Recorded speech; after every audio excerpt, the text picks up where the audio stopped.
H2C2O4 oxalic એસિડનું ટ્રાઇટેશન છે. તટસ્થીકરણનો પ્રયોગ છે.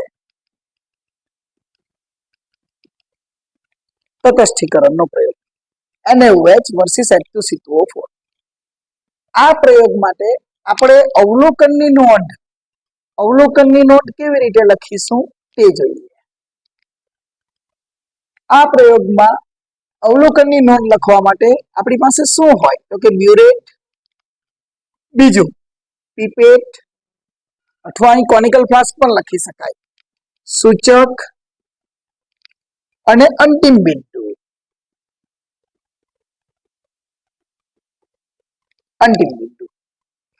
મિત્રો, પહેલો પ્રયોગ કરો ત્યારે NaOH વર્સિસ ઓક્ઝેલિક એસિડ તમારે ચેક કરવાનું કે પ્રબળ કોણ છે. H2C2O4 નિર્બળ એસિડ, NaOH પ્રબળ બેઝ. એક રૂલ્સ યાદ રાખો, જે પ્રબળ હોય તેને હંમેશા બ્યુરેટમાં લઈ શકાય. જો બંને દ્રાવણો જો પ્રબળ હોય તો તમારી રીત મુજબ બ્યુરેટમાં લઈ શકાશે. અહીંયા NaOH પ્રબળ છે, આથી NaOH ના દ્રાવણને બ્યુરેટમાં લેવાનું.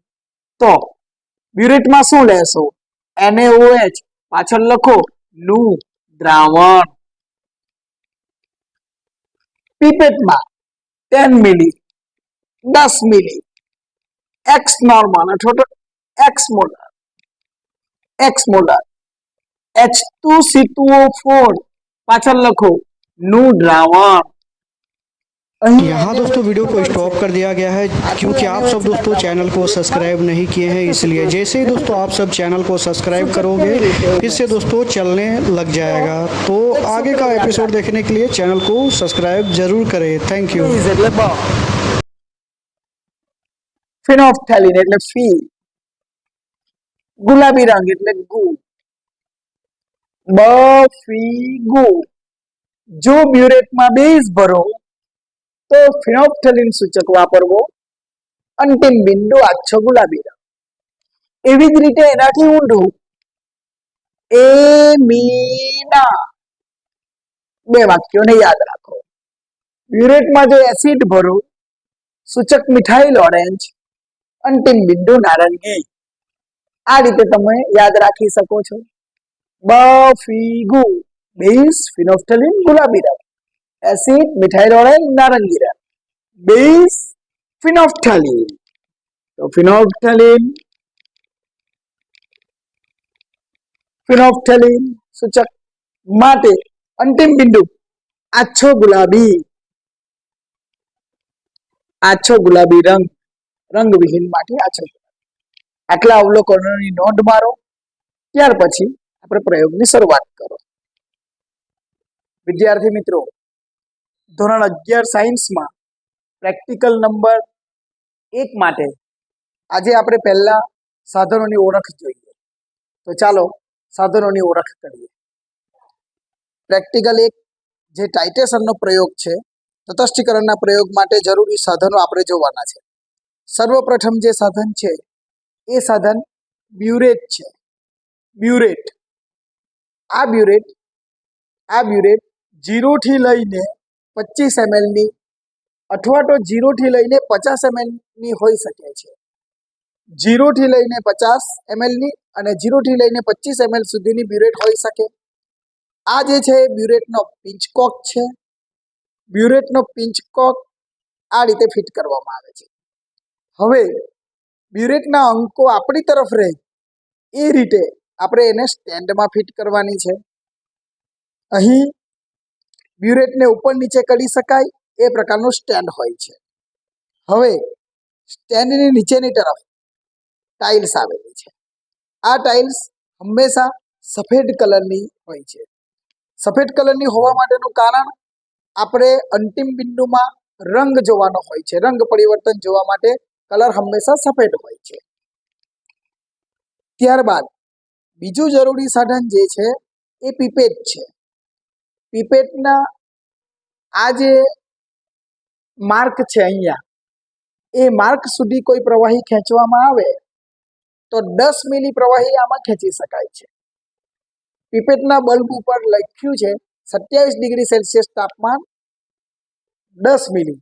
એનો અર્થ કે રૂમ ટેમ્પરેચરે આપણે એમાં 10 મિલી દ્રાવણ ખેંચી શકીએ છીએ. ત્રીજું જે આપણું સાધન છે તટસ્થીકરણના પ્રયોગ માટેનું એ કોનિકલ ફ્લાસ્ક છે. આ કોનિકલ ફ્લાસ્ક 250 ml નો છે. ત્યાર પછીનું આપણું સાધન જે છે એ ફનેલ. ફનેલની મદદથી આપણે બ્યુરેટમાં પ્રવાહીને ભરી શકીએ છીએ. હવે ત્યાર પછીના જે બે સાધનો છે એ નાનું બીકર, મોટું બીકર. આમ આપણી પાસે આટલા સાધનોની મદદથી આપણે પ્રેક્ટિકલ નંબર 1 તટસ્થીકરણ એટલે કે ટાઇટ્રેશનનો પ્રયોગ કરી શકીએ છીએ. મિત્રો, પ્રયોગ નંબર 1 સોડિયમ હાઇડ્રોક્સાઇડ અને ઓક્ઝેલિક એસિડ વચ્ચેનું ટાઇટ્રેશન જોવાના છે. તો 11 સાયન્સ માટે આ પ્રથમ પ્રયોગ છે. એમાં આપણે ટાઇટ્રેશન જોવા માટે સર્વપ્રથમ સોડિયમ હાઇડ્રોક્સાઇડનું દ્રાવણ અને ઓક્ઝેલિક એસિડનું દ્રાવણ લીધું છે. આ પ્રયોગ માટે આપણે કપડાં ખરાબ ન થાય એ માટે એપ્રોન પણ પહેરી શકીએ છીએ. વિદ્યાર્થી મિત્રોએ એપ્રોન પહેરવું જરૂરી છે. તો હવે NaOH ને બ્યુરેટમાં ભરીને બ્યુરેટને 0 કરવી છે. તો સર્વપ્રથમ NaOH ને બ્યુરેટમાં લઈ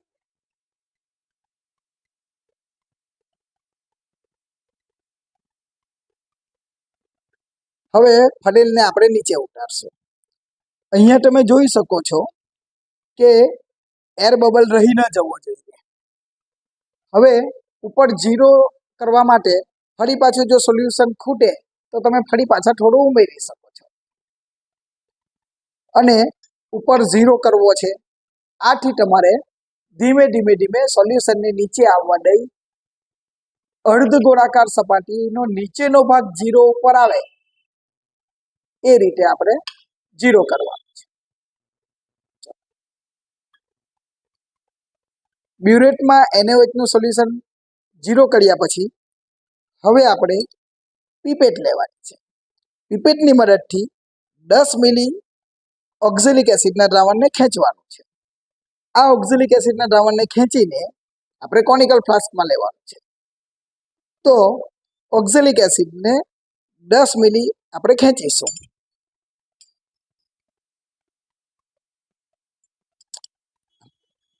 હવે ધ્યાન રાખો કે પીપેટ ઉપર 10 મિલીનો જ્યાં કાપો છે ત્યાં મેં અંગૂઠો રાખ્યો છે.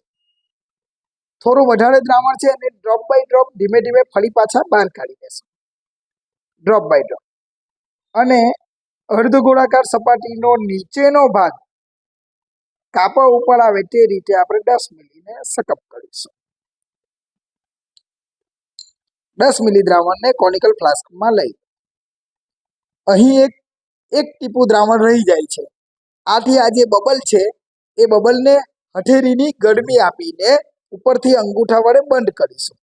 આથી અંદર વધેલું એક ટીપું ફરી પાછું આપણા કોનિકલ ફ્લાસ્કમાં આવી જશે. હવે પીપેટને બાજુમાં રાખો. આ જે કોનિકલ ફ્લાસ્ક છે એને 2 આંગળી અને અંગૂઠાની મદદથી એના નારચાને વ્યવસ્થિત રીતે પકડો. આ રીતે હલાવી શકાશે. આમાં ફિનોપ્થેલિન સૂચકની જરૂર છે. આથી આપણે આ પ્રયોગમાં ફિનોપ્થેલિન સૂચકના 2 ટીપા ઉમેરીએ.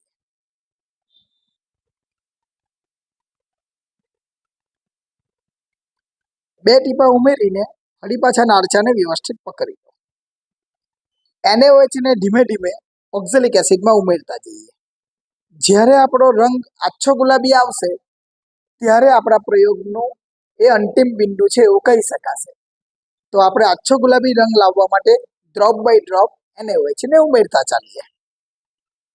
ડ્રોપ બાય ડ્રોપ NaOH ને ઉમેરવું છે. તમે જોઈ શકો છો કે કોનિકલ ફ્લાસ્કમાં વચ્ચેની તરફ આછો ગુલાબી રંગ તમને જોવા મળે છે. જુઓ, વચ્ચેની તરફ આછો ગુલાબી રંગ. ડ્રોપ બાય ડ્રોપ દ્રાવણનું એડિશન કરતા ચાલીએ. NaOH નું એડિશન કરતા ચાલીએ.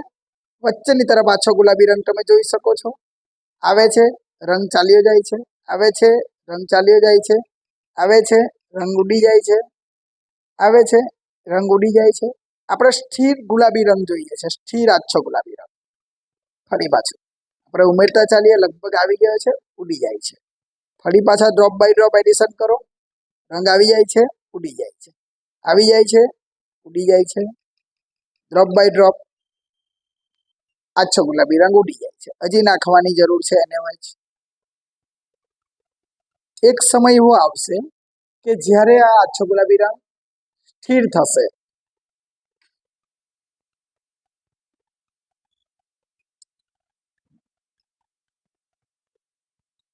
લગભગ હવે સ્થિર દેખાય છે આછો ગુલાબી રંગ.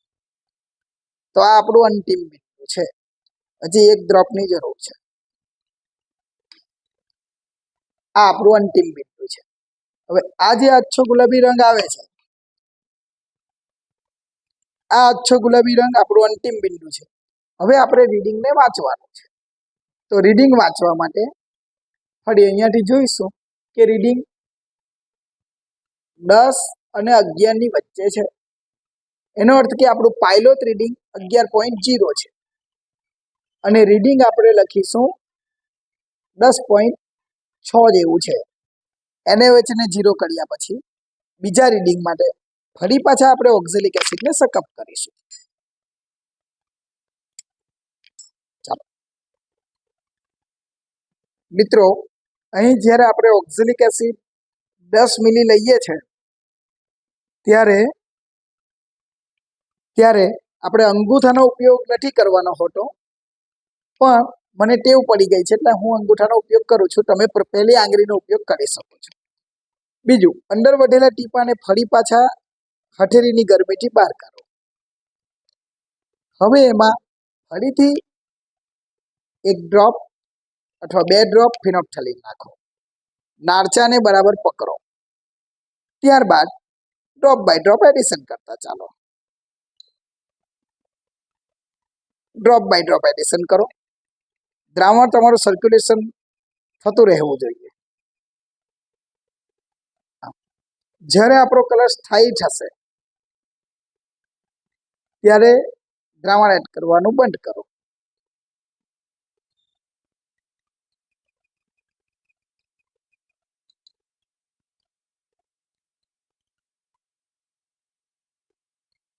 લગભગ હવે સ્થાયી કલર છે.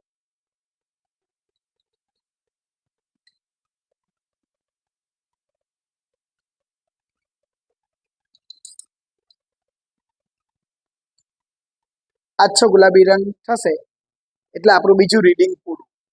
બીજા રીડિંગમાં પણ ફરી પાછા જોઈ લો. 10.1, 2, 3, 4, 5 અને 6 ની ઉપર એટલે એક કાપો ઉપર છે એટલે 10.5 આપણું બીજું રીડિંગ છે. તો ફરી પાછા બીજા રીડિંગને પણ નોંધી લઈએ. આ રીતે આપણે કુલ 4 રીડિંગ લેવાના છે અને ચારે રીડિંગનો સરવાળો કરીને 4 વડે ભાગીને એની સરેરાશ કરવાની છે.